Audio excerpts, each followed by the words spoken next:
Imagine a leader standing in front of their people, tasked with not only guiding the nation, but also ensuring the survival of their rule. The choice is not between right and wrong. It is between what will keep them in power and what will lead to their downfall. For centuries, political philosophers have sought to understand the intricacies of leadership, but few have offered as controversial a vision as Niccolò Machiavelli. Known for his realist approach to power, Machiavelli's views on human nature shaped his entire political philosophy. But what does his understanding of human nature really say about his views on leadership? Machiavelli's beliefs are centered around the idea that humans are inherently self-interested, unreliable, and driven by their own desires and fears. Because of this, Machiavelli argues that a leader must be pragmatic, adaptable, and at times ruthless. In contrast to more idealistic views of human nature, which suggest that humans are generally good or guided by moral principles, Machiavelli's view was shaped by the harsh political reality of Renaissance Italy, a time of political instability and constant warfare. His groundbreaking political treatise, The Prince, outlines how rulers should not merely aspire to be virtuous, but should understand and manipulate human nature to secure their authority. In this video, we'll explore how Machiavelli's view of human nature influenced his perspective on leadership.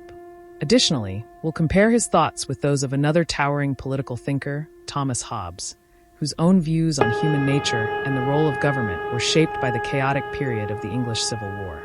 By contrasting these two influential philosophers, we will gain insight into different models of leadership and governance and their views on the innate tendencies of human beings. Welcome to the unfolding journey, where we explore fascinating political philosophies, unravel the minds of history's greatest thinkers, and discuss their lasting influence on leadership today.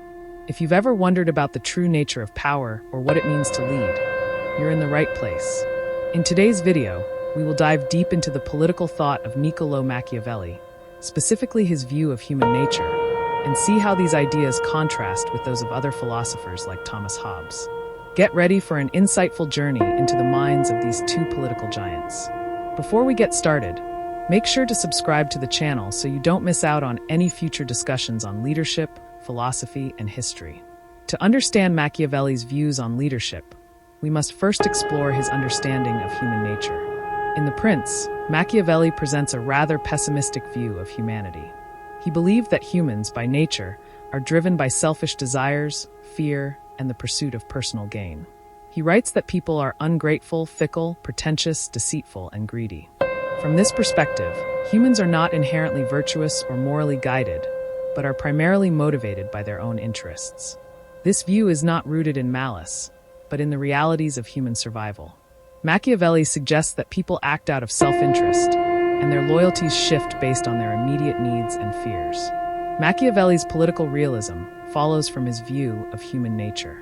He posits that leaders must accept this aspect of human behavior and, rather than idealize their subjects, acknowledge their inherent flaws.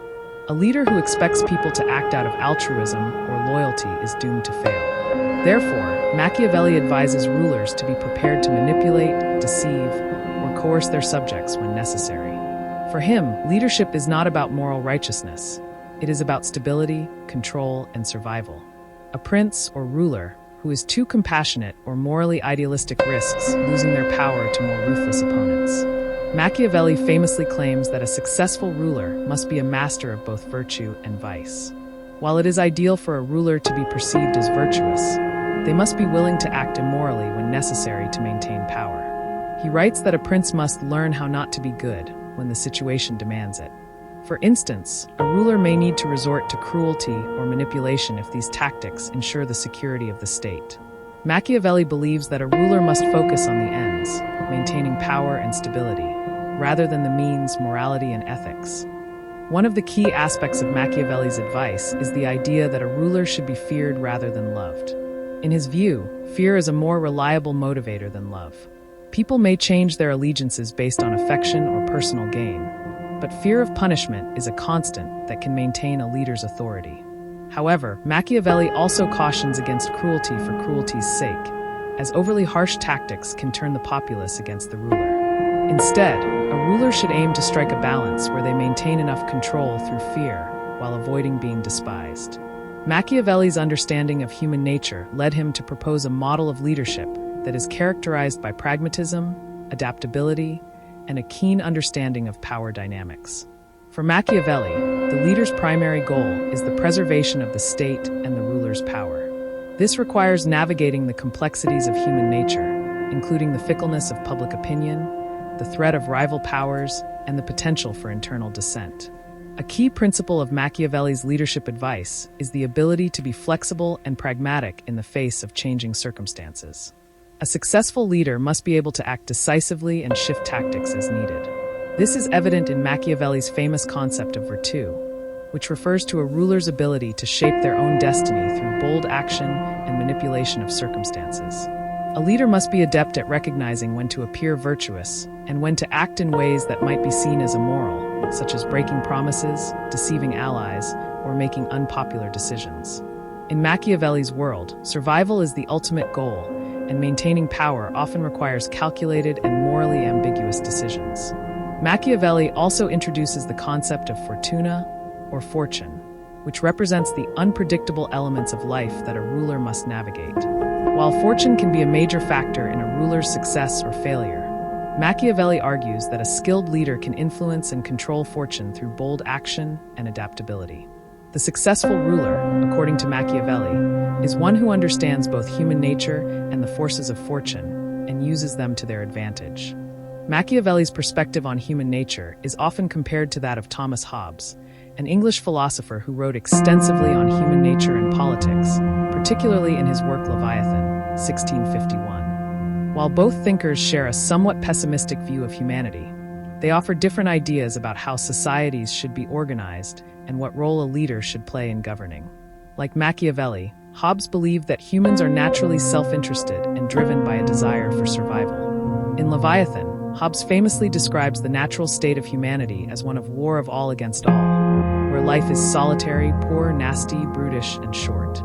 According to Hobbes, without a powerful, centralized authority to impose order, human beings would descend into chaos, driven by fear, greed, and self-preservation. However, Hobbes takes a different approach to leadership. While Machiavelli emphasizes the pragmatic, flexible, and sometimes ruthless nature of political leadership, Hobbes argues that in order to avoid anarchy, society needs a sovereign power with absolute authority. Hobbes' solution to human nature's inherent chaos is the creation of a social contract, where individuals give up certain freedoms in exchange for the protection and stability provided by a sovereign ruler. This ruler, or Leviathan, must have absolute power to enforce laws and maintain order. Hobbes believes that the leader must be omnipotent, as only a strong central authority can prevent society from falling apart. While both Machiavelli and Hobbes are skeptical of human nature and stress the need for strong leadership, their views diverge in the role of the ruler. Machiavelli's model is one of adaptability and manipulation, where the leader is willing to use any means necessary to maintain power. In contrast, Hobbes' view of leadership emphasizes the absolute and unquestionable authority of the sovereign to ensure peace and stability. Hobbes sees the ruler as a necessary evil, a protector who maintains order in a chaotic world, whereas Machiavelli views the ruler as someone who must navigate the complexities of power, manipulate circumstances, and, if necessary, deceive or betray others to preserve their authority. Machiavelli's views on human nature offer a stark and pragmatic vision of leadership. By emphasizing that people are inherently selfish and driven by fear and self-interest, Machiavelli advocates for a ruler who is adaptable, strategic, and willing to act immorally if necessary. His approach to leadership emphasizes the importance of control, manipulation, and pragmatism, offering a stark contrast to idealistic or moralistic views of governance. In comparison, Hobbes provides a more structured and absolute model of leadership, one based on the social contract and the need for a sovereign authority to maintain order. While both philosophers share a pessimistic view of human nature, their approaches to leadership diverge significantly, with Machiavelli advocating for flexibility and cunning, and Hobbes focusing on the necessity of absolute authority to prevent chaos. Ultimately, both thinkers provide valuable insights into the nature of power and leadership, shedding light on the complexities of governing in a world where human nature remains a powerful and unpredictable force. If you've enjoyed this deep dive into Machiavelli's views on human nature and leadership, as well as the comparison to Hobbes' perspective, be sure to subscribe to The Unfolding Journey. Every week, we explore historical philosophies, political ideas, and timeless concepts that still shape the world today. Don't forget to like, comment, and share your thoughts. How do you think leaders should interact with their subjects? Let's continue the conversation below.